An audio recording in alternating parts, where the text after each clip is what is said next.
আমরা জানি 2,24,000 মতান্তরে 1,24,000 নবী রাসূল আসছে।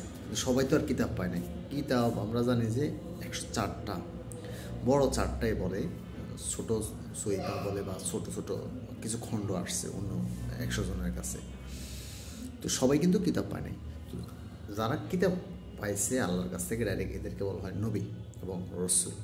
মানে এরা কিতাবও হয়তো সাথে সাথে কিতাবটাকে স্প্রেড করে দিত সবার কাছে।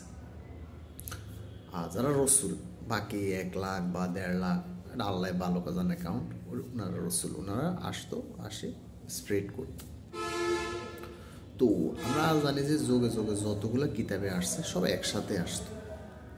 মুসা আলাইহিস সালাম 70টা উটের সাওয়ারি বা অন্যান্য কি সবাই এরকম একসাথে চলে আসতো। কিন্তু হযরত মুহাম্মদ সাল্লাল্লাহু আলাইহি সাল্লামের ক্ষেত্রে কিতাবটা আস্তে আস্তে আসছে। এই কারণে কাফেররা বলতেছিল, সূরা ফুরকানটা যদি আপনারা পড়েন, যে আপনি এটা কেমন রসুল যে বাজারে যায়, কিনি খায়, ভাত খায়, হ্যাঁ তরকারি খায় আমাদের মতো, আপনার কাছে ফেরেশতা আসে নাই কেন, আপনার কাছে একসাথে কেন কিতাব নাযিল হয় না? এটার জন্য সূরা ফুরকানের 32 এবং 33তম আয়াতে আল্লাহ যেটা বলেন যে যখনই আপনার কাছে কোনো একটা সমস্যা নিয়ে আসতো, আমি সেটার সুন্দরভাবে ব্যাখ্যা উপস্থাপন করে দিতাম। মানে হচ্ছে যে আল্লাহ রসুলের মাধ্যমে এটা অ্যাপ্লাই করাই দিয়েছে, যেন পরবর্তীতে মানুষ বুঝতে পারে যে যেটা হাদিসের মাধ্যমে আসতেছে। আচ্ছা, তার পরবর্তীতে আমরা নবীদের কাজ বা রাসূলদের কাজ কি যদি এটা দেখতে হয়, তাহলে আমরা সূরা নাহলের 82তম আয়াতে যেতে হবে। যখন আপনি কোনো কথা বলবেন, রাসূলকে বলতেছেন, যখন আপনি কোনো বলবেন, যদি তারা আপনার কথা না শুনে পিঠ দেখায় চলে যায়, হ্যাঁ অস্বীকার করে যে আপনার কথা মানবো না, তাহলে আপনার কাজ কি? সুস্পষ্ট ব্যাখ্যা করেন। ঠিক আছে, সুস্পষ্ট ব্যাখ্যা যে আপনি শুধু আপনার বলি যান। আর হেদায়েতের মালিককে, সেটা সূরা কাসাসের 56তম আয়াতে আমরা চাইলে দেখি যে আল্লাহ বলছেন যে আপনি যাকে পছন্দ করেন আপনি তাকে হেদায়েত দিতে পারবেন না, কারণ হেদায়েত ভক্ত হবে, আর হেদায়েতের মালিক একমাত্র কে? আমি আল্লাহ। নবী রাসূল কারোই দায়িত্ব ছিল না কাউকে হেদায়েত দেওয়ার, বলার দায়িত্ব। এই কারণে আপনি যখন কোনো অন্যায় হবে কোনো একটা এলাকায় বা কোনো জায়গায়, আপনি সেক্ষেত্রে কী করবেন? দেখেন কী করবেন, এটা হচ্ছে সূরা তোহার 43 এবং 44তম আয়াত। যে এই মুসা আলাইহিস সালাম এবং হারুন আলাইহিস সালাম, যে মুসা আলাইহিস সালামের সহযোগী হিসেবে বানাইছিল, তো যে আপনারা যান ফেরাউনের কাছে, যাই কী করবেন, খুবই নম্র ভদ্রভাবে তাকে বলেন, এখন সে মানবে, নাহলে সে ভীত হবে, অথবা মানবে না, যেটা করবে। তো মুসা আলাইহিস সালাম হারুন আলাইহিস সালাম বলতেছিল যে ওরা যদি আমাদের ক্ষতি করেন, বললো যে আপনার সাথে আপনার আল্লাহ আছে, উনি সব জানেন, শুনেন, দেখেন। তো এই কারণে আপনি যখন কেউ দেখবেন যে অন্যায় করে, আমিও যেটা করি, আমরা তো মুসলমান, হযরত মুহাম্মদ সাল্লাল্লাহু আলাইহি ওয়াসাল্লামের উম্মত নাকি? তো আমরা তো আর কেউ ভবিষ্যৎ জানি না, আল্লাহ ছাড়া কোনো নবী রাসূলই ভবিষ্যৎ জানতো না, আল্লাহ যেটা জানে তো ওইটাই জানতো।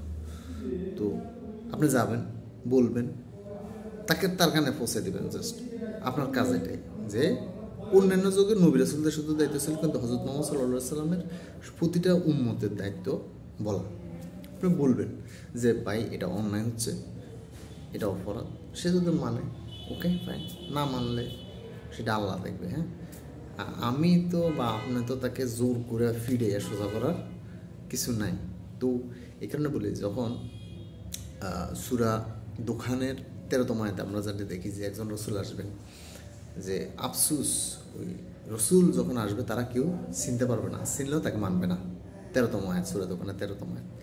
এবং কি আমরা 20তম আয়াতে দেখি যে কেন ওই রসুল, প্রতিটা নবী রাসূল এই পৃথিবীতে যারা আসছেন সবাই কিন্তু বলছেন যে আমি নবী, আমি রসুল, আমার আল্লাহর কাছ থেকে আসছে। কিন্তু এই রসুল কেন, যেটা কিয়ামতের আগে আসবে, অনেকে খলিফাতুল্লাহ মাহদি বলে, অনেকে ইমাম মাহদি বলে, কিন্তু ওটা নাম না, ওটা হচ্ছে অন্য উপাধি। যে প্রতিটা নবী রাসূলে ইমাম ছিল, মাহদি ছিল। মাহদি মানে সুপথপ্রাপ্ত, গাইডেড, আল্লাহর দ্বারা গাইডেড করা যারা নবী এবং রসুল। তো সবাই কিন্তু বলতো যে আমি নবী রাসূল, কিন্তু হযরত মুহাম্মদ সাল্লাল্লাহু আলাইহি ওয়াসাল্লামও কিন্তু বলছে আমি রসুল, আমি নবী। কিন্তু যিনি লাস্ট রসুল আসবেন উনি কিন্তু নবীর সিলসিলা শেষ। নবী মানে যার মাধ্যমে কিতাব আসবে, কিতাব আর আসবে না। ক্লিয়ার হন আগে, সূরা আযাবের 40তম আয়াত, যে নবী আর আসবে না, নবী সিলসিলা খতম, রসুল আসবে, যেটা আমরা বনী ইসরাইলের 15তম আয়াত, সূরা বনী ইসরাইলের, এবং কি সূরা দোকানের 13তম আয়াতে দেখি। এই রসুল কিন্তু কী কারণে বলবে না, এটা হচ্ছে দোকানে 20তম আয়াত, যে যদি বলি তাহলে তোমরা প্রস্তর নিক্ষেপ করি মেরে ফেলবা রসুলকে। প্রস্তর নিক্ষেপ বলছে, কিন্তু বাঁশ লাঠি দিয়ে পিটিয়ে বলে না কেন? কারণ হচ্ছে যে শেষ যুগে এই যে ক্ষেপণাস্ত্র বলেন, গুলি বলেন, এগুলো নিক্ষেপ করা হয়। হ্যাঁ, তো এই যে অনেকেই নিজেকে ইমাম মাহাদি দাবি করে, নবী রাসূল দাবি করে, এখনও করতেছে, তো 30 জন বন্ধ আসবে। তো এরা কেন মরে না? এর মানে হচ্ছে যে মারবে সেও বুঝে যে এই বন্ড, কারণ যে আসবে লাস্ট, যিনি আসবেন উনি দাবি করবে না। তারপর আমরা যেটা দেখি যে উনি আল্লাহ বলতেছে 13তম আয়াতে যে তারা তাকে চিনবে না, অথচ তাদের মধ্যে একজন রসুল ছিল সূরা দোখান আসার আগে।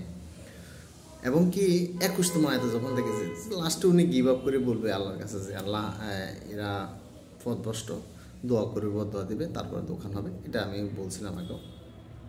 তো দোকান হইলে এটা কিন্তু অনেক ম্যাসিভ হবে, অনেক দিন থাকবে। তো এই কারণে বলতেছি, যিনি হবে উনি বলতে হবে না। ওইটা যে প্রতিটা নবী রাসূল আসে বলতো যে আমি নবী রাসূল, কিন্তু উনি আসে বলা লাগবে না, উনাকে আপনিই চিনবেন। কারণ ওই চোখ লাগবে আপনার, ওই চিন্তা লাগবে, হ্যাঁ, জানতে হবে, চিনতে হবে। আর যে আল্লাহর যে প্ল্যান, ওটা কখনো আপনার এক্সিকিউট করার জন্য আমার আপনার দরকার হবে না। আল্লাহ বলছে আসবে, উনি আসবে। আপনি হযরত মুহাম্মদ সাল্লাল্লাহু আলাইহি সাল্লামকে অনেকে মানে নাই, কোনো নবী রাসূলকে হযরত ঈসা আলাইহিস সালামকে ইহুদিরা মানে নাই। এখনও ইমাম মাহদী বলি ওনাকে তুই তাকরা করে, রসুল আসবে এটা কিন্তু বিশ্বাস করতেছে না, অথচ কোরআনে আছে, কোরআনকে মানতেছে না, হাদিসের উপরে তারা চলে। তো ধর্ম ব্যবসায়ী যারা আছেন, আপনি মানলে কি না মানলে কি, যে রসুলে আসবে, যে আসবে উনি উনার কাজ করবে, ওনার হচ্ছে কাজ করার দায়িত্ব। ধরেন আমি একটা কাজের লোক, আমি আমার চেম্বারে আসি বসছি, রুগী আসলে আমি দেখবো, না আসলে নাই। যিনি রসুল ওনার দায়িত্ব হচ্ছে উনি স্প্রেড করে দিবে আল্লাহর দিন। হ্যাঁ, তো এখন উনি তো বলার দরকার নেই, ওনাকে উনি জানে কি জানে না এটা তো আল্লাহ ভালো জানে। তবে আমরা যতটুকু দেখি উনি আপিল করবে না যে আমি। এই কারণে বলতেছি, আপনার আগেও কেউ স্বীকার করে নাই কোনো নবী রাসূলকে, বলতো যে এই বেটা তো আঙুলটা খায়, এই কেমন রসুল হয়, বাজারে যায়, হ্যাঁ, ওর কেন একটা বাগান নাই, ওর কেন, তো ও কেন অর্থ কষ্টে আছে। তো এটা হচ্ছে আমরা আগেও কেউ বিশ্বাস করে নাই নবী রাসূলদেরকে, এখনও করবে না। তো আল্লাহ এটা বলতেছে 13তম আয়াত সূরা দোকানে, যে অথচ তাদের মধ্যে ছিল একজন স্পষ্ট বর্ণনাকারী রসুল। এবং 17তম আয়াতে যে যখন ফেরাউনের কাহিনীটা সংঘটিত ছিল, ওইখানে একজন সম্মানিত রসুল ছিল। তো রসুল আসবে, এবং কি সিনার আল্লাহ আমাদেরকে তৌফিক দান করুন। সবচেয়ে বড় কথা হচ্ছে চিনলে হবে না, মানতে হবে। রসুল তো আর আসে আপনাদের সাথে ভাগাভাগি করে সিন্ডিকেট করে খাবে না যে ভাই আমাকে কিছু দেন, আপনাও কিছু খান। আসসালামু আলাইকুম, আমি ডাক্তার আব্দুল্লাহ আল মামুন।